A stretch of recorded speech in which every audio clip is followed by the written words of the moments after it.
तो नमस्कार, आपका स्वागत है जीएस सेंटर में। तो दोस्तों, आप कोई भी गवर्नमेंट एग्जाम की तैयारी कर रहे हैं तो आपके लिए यह वीडियो ज़्यादा से ज़्यादा महत्वपूर्ण है, क्योंकि हम ला रहे हैं लगातार सीरीज 100 सीरीज ला रहे हैं, जिसमें कि प्रत्येक सीरीज में, प्रत्येक सेट में, प्रत्येक वीडियो में 5 ऐसा टॉपिक, मोस्ट इंपॉर्टेंट टॉपिक होगा जो कि आपके एग्ज़ाम में तो आना ही है।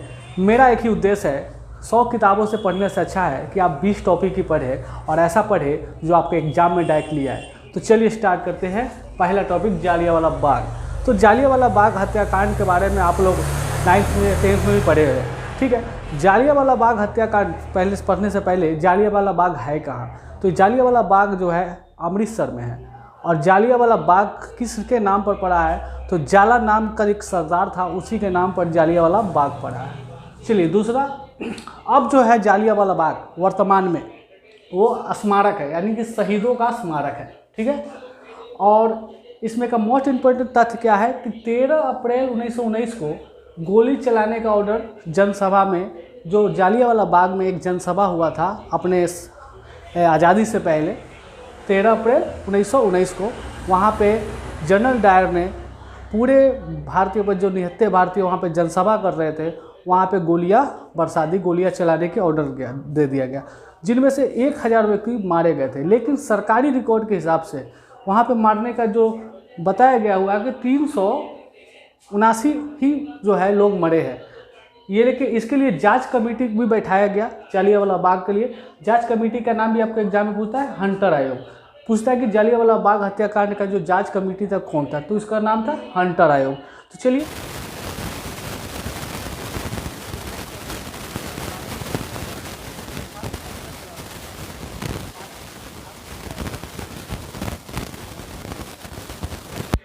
चंपारण में जो बुलाने का कार्य किया था, अनुरोध किनके अनुरोध से आए थे गांधी जी चंपारण में? तो राजकुमार शुक्ल के अनुरोध से ही आए थे चंपारण में। चंपारण सत्याग्रह चलाने का मेन उद्देश्य था नील की खेती।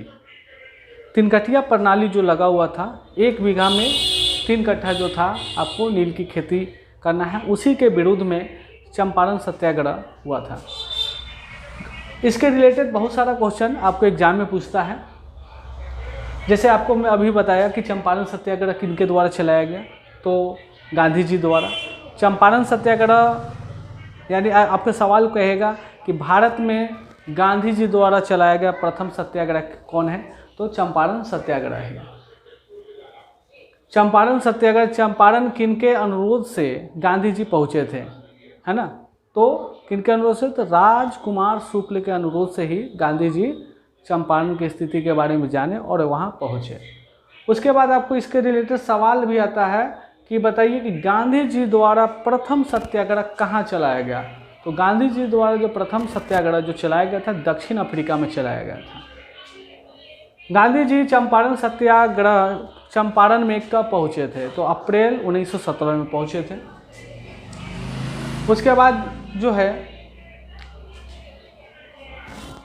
आप इस प्रकार भी आप देख सकते, देखिए चंपारण सत्याग्रह 1917 में, फिर देखिए गांधी जी द्वारा भारत में प्रथम है सत्याग्रह गांधी जी का। कहाँ? तो चंपारण बिहार में, ठीक है। क्यों? तो नील की खेती के लिए, 3 कट्ठिया पद्धति से, है ना। 3 कट्ठिया पद्धति जो है 1867 में लागू हुआ था। उसके बाद जो है गांधी जी चंपारण आए, किसके कहने से? राजकुमार शुक्ल के कहने से, अनुरोध से, ठीक है।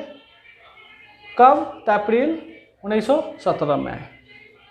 फिर नोट एक बात है, गांधी जी का प्रथम भारत में जो सत्याग्रह था यही है चंपारण सत्याग्रह। और भारत से बाहर की बात करें तो दक्षिण अफ्रीका में प्रथम सत्याग्रह।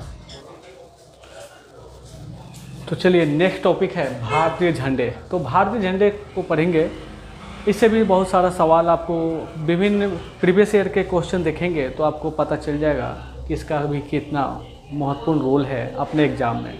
तो भारतीय झंडे का जो चक्र का रंग है नीला है। और भारतीय झंडे को जो संविधान जो स्वीकार किया गया तो 22 जुलाई 1947 को किया गया था। कब किया गया था? 22 जुलाई 1947 को किया गया था संविधान सभा द्वारा, ठीक है। झंडा पर जो पदार्थ समिति के जो अध्यक्ष थे कौन थे? तो डॉक्टर राजेंद्र प्रसाद थे।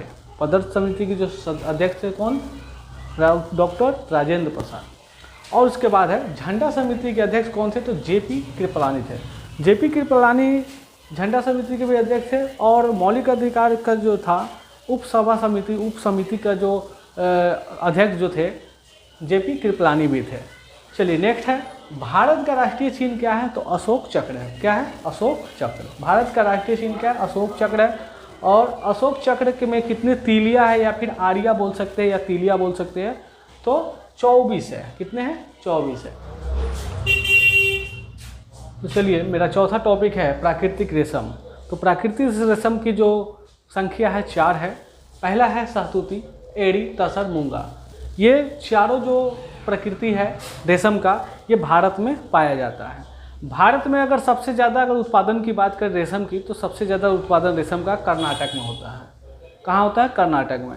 रेशम का अगर फादर ऑफ जो है रेशम का जो है, जैसे फादर ऑफ कोरोना चीन है ना, यानी रेशम का जनक जो है, यानी जन्मभूमि कहाँ से है, तो चीन से है जन्मभूमि। ठीक है। और रेशम का सबसे बड़ा उत्पादक और निर्यातक जो क्षेत्र है कौन सा है, तो चीनी है। ठीक है। जो सबसे बड़ा, यानी रेशम का सबसे बड़ा, पूरे विश्व में सबसे बड़ा जो उत्पादक है कौन है, तो चीन है। तो जाहिर सी बात है कि जन्मभूमि जब चीन है तो उत्पादक क्षेत्र भी जो होगा, उत्पादक सबसे ज़्यादा चीन ही होगा। ठीक है। चीन को फादर ऑफ कोरोना भी कहा जाता है, ये तो सभी को पता है, क्योंकि चीन से ही कोरोना का जन्म हुआ है।